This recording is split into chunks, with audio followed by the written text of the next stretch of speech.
What's up? J Street Moto here. Welcome back to the channel. So today's my birthday, and I usually don't, well, there's a couple things that always happen on my birthday. One is I take the day off, especially when the weather is going to be like it is now. Beautiful blue skies, clear, no chance of rain, hovering around 63 right now, getting up into the 70s today, maybe low 80s. So yeah, I'm going to go ride. But I'm also going to ride, meet David. He and I are going to get, well, you'll see. I'm going to bring y'all along today, I think, for this one and see how it turns out. Today is the day after my birthday. And yesterday, the original plan was, and as you've already heard thus far in the video, the original plan was we were going to ride down to David's house, and then we were going to fly to this airfield in Carthage, North Carolina, that it literally has a barbecue restaurant at the airstrip. It's called the Pik-n-Pig. If you live in North Carolina, you live around here, you're looking for some place to ride, look it up. For David, I'm from the Charlotte metro area, so I live on the north side. I think we talked about this in previous videos. I live on the north side. David lives on I'm at like 1 o'clock. David's at like 4:30, 5 o'clock, if you were, kind of looking at the Charlotte metro area from head on. It doesn't matter which house we would have left from. It would have been a 2-hour ride from either place to get to this joint. So it was a nice little, 2-hour ride out. Pretty decent roads. There's some construction going on, but they're pretty decent roads. And so when I got to David's house, started talking for a second, and he's like, I kind of want to have a drink with you on your birthday, and if we fly, we can't drink. And I'm like, oh, good point. Well, it's going to be like 80-some freaking degrees, or yesterday it was. Today it's back into the 60s. Like, I think right now it's 68. I'm like, it's going to be a beautiful day. Let's ride out and ride back. And so that's what we did. And I was trying to, experiment different formats, different ways that I was going to incorporate sort of the candid view behind the camera with us when we go to Nova Scotia, because right now my brain is pretty much focused just on that. Everything I need to do to get ready for it. And part of that getting ready for it is coming up with kind of like a daily script for how I'm going to present the content from that trip, because I want to do it different than I did California. So I took my cameras with me, thinking that I was going to be doing candid shots inside an airplane. Did not wear the full out to David's house, because it was such a nice day. I really just wanted to be in the half and feel the wind in my face. Probably should have remembered sunscreen, because now I look like a freaking raccoon with a white head and red all the way down my face. But I remembered it halfway through the day. By that point, the damage had been done to my pale Irish, Scottish blood. So yeah, I ended up mounting, about halfway there, I ended up mounting the 360 camera and just taking video with the 360. The idea being I would use it as like some combination A-roll, B-roll footage in between, like when I made the announcement about what we were doing that day and getting to the actual restaurant where I took some video, and then, the rest of the day. And that worked out pretty good. But as I started putting things together, I'm like, it kind of needs more. And so I'm out today getting some well, I'm getting some footage just in case something cool happens. For the most part, I'm out today just to record this audio, so that I can kind of chop it up, layer it in to different parts of that B-roll footage from the 360 as we are getting from point A to point B. But I thought,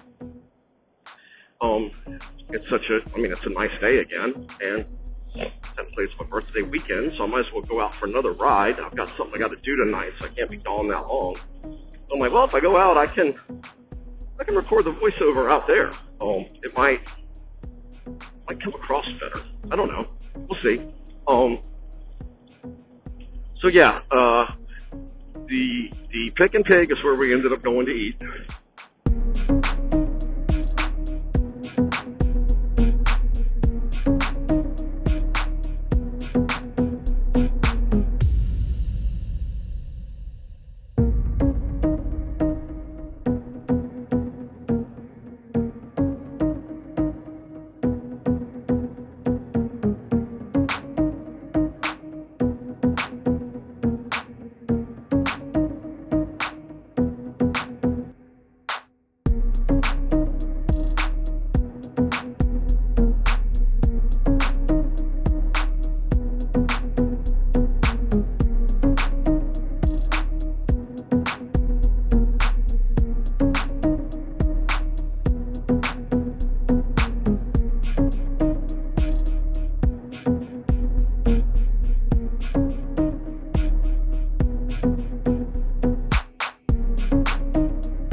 Pik-n-Pig. The girls, David's. Hey, David. Hey, what's going on, guys? All right, so this is the Pik-n-Pig in the budding metropolis of Carthage, North Carolina. It is actually at an airstrip. So there's a regional airstrip. Planes land, they park them, and walk across the runway to the restaurant. You gotta be looking for this place to find it, guys. Seriously, it's you ain't stumbling on this joint. So didn't get any video of the food, but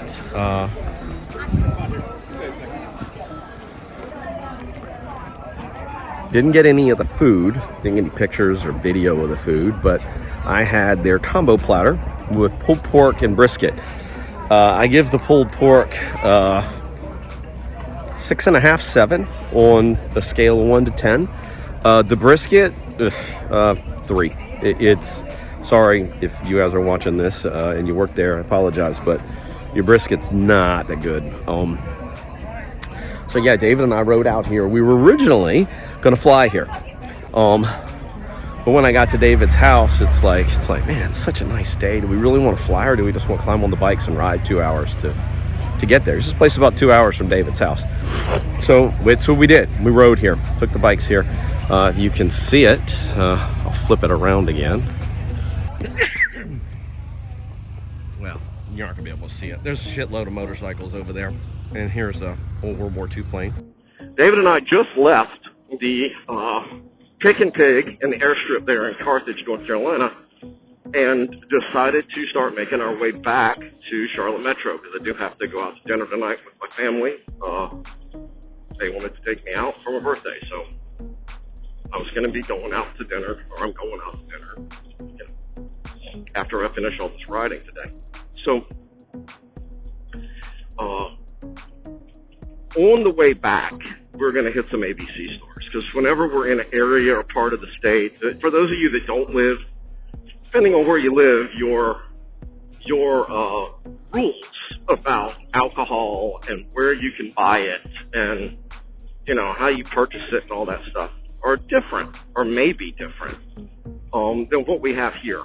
In North Carolina, we are an alcohol beverage control state, meaning, in a nutshell, our ABC store, or our liquor stores, is a better way to put it, so everyone would understand it, where you would buy hard alcohol.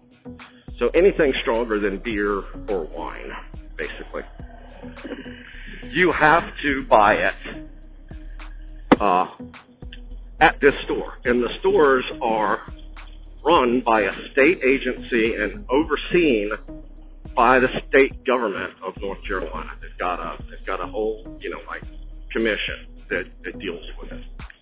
What that does, though, is it makes it so that the individual ABC stores don't really have a lot of control over what they can order and get in.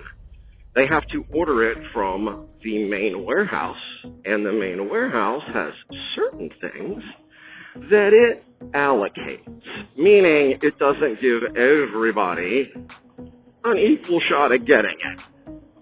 So what we find is whenever we're out running around the state, we always check out other ABC stores that aren't close by to us. And the reason for that is because you might roll into an ABC store that got an allocation, and nobody that normally frequents that ABC store wants to buy what was allocated to them, even though it's stuff that we seek. So we always check out ABC stores when we're out on these rides. So we stopped at one on our way out. Nothing there. It looked like, for those of you that live in the South, it looked like a grocery store right before a snowstorm. Everything had been picked clean. There was hardly anything on the shelves. The stuff that was there wasn't anything we wanted to buy.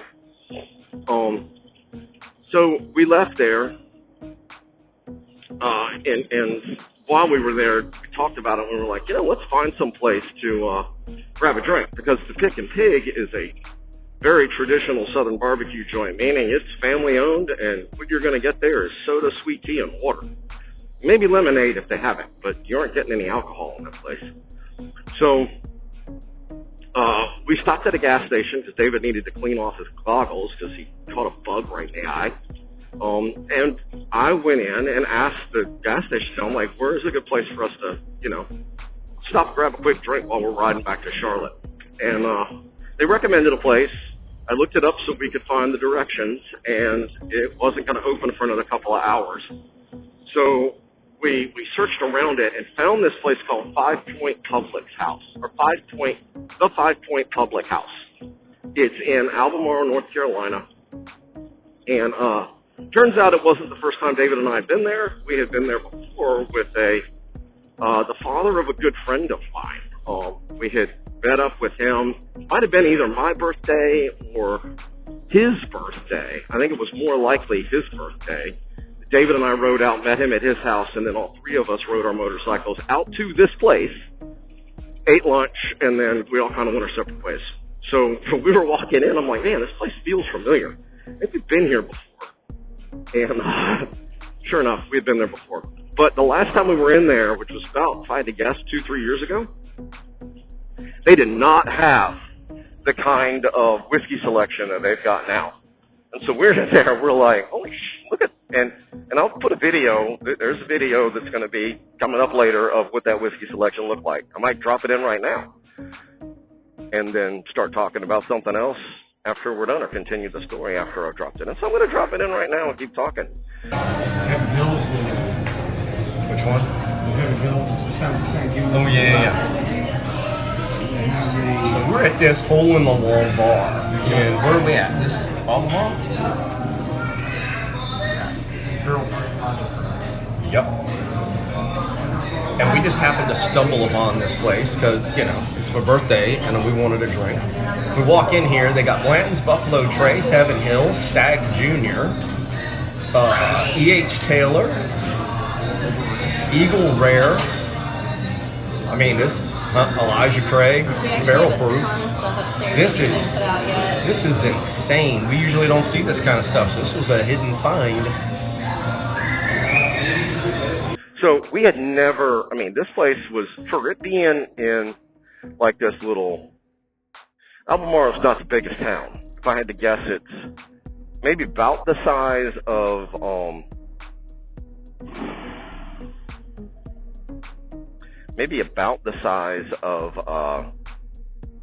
where I live, Huntersville.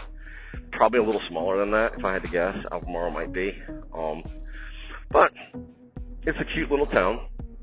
And this place is right on Main Street, and it was a cool little joint. So we're sitting there, we're having a couple of drinks. We're talking to the bartender, and we're asking her, you know, where do you guys get your liquor? Are you sourcing it? Because we've got a couple places, and back up, we've got a couple places in Charlotte that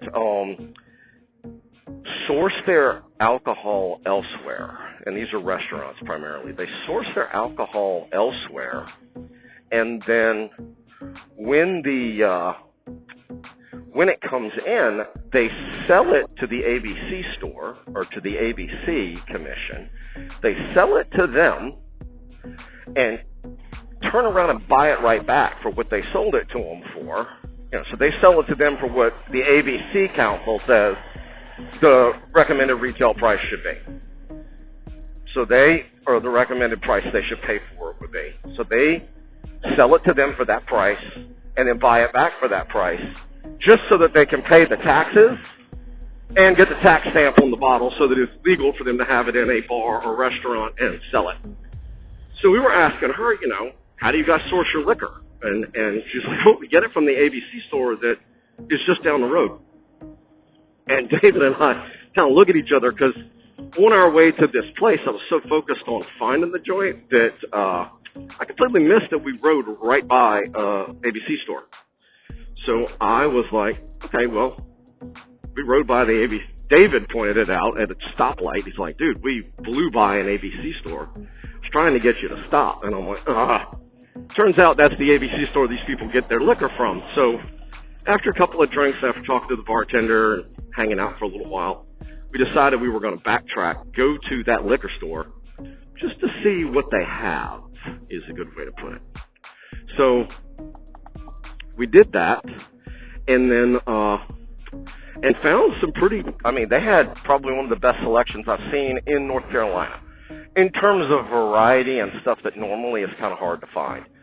Now, there are certain things, I will call them unicorns, that we search for that you're never going to find in North Carolina. The only way you're going to get them is if you happen to win a lottery, and, you know, a lottery at the ABC store, and happen to get an early enough number that you have your choice of everything that they have on the list that you can pick from. But yeah, it's a different story. So left there, rode back home after having a really, really, really pretty, I mean, it was a really fun day. I had a good time yesterday. Got home, got dressed, and, you know, went to dinner with the family. So, in any case, should have said this earlier, so I'll say it now. If you're liking the channel, if you're liking what I'm doing, like the videos, comments, click the subscribe button, share with your friends, click the notification bell so you know when stuff's coming out. Always, ride safe.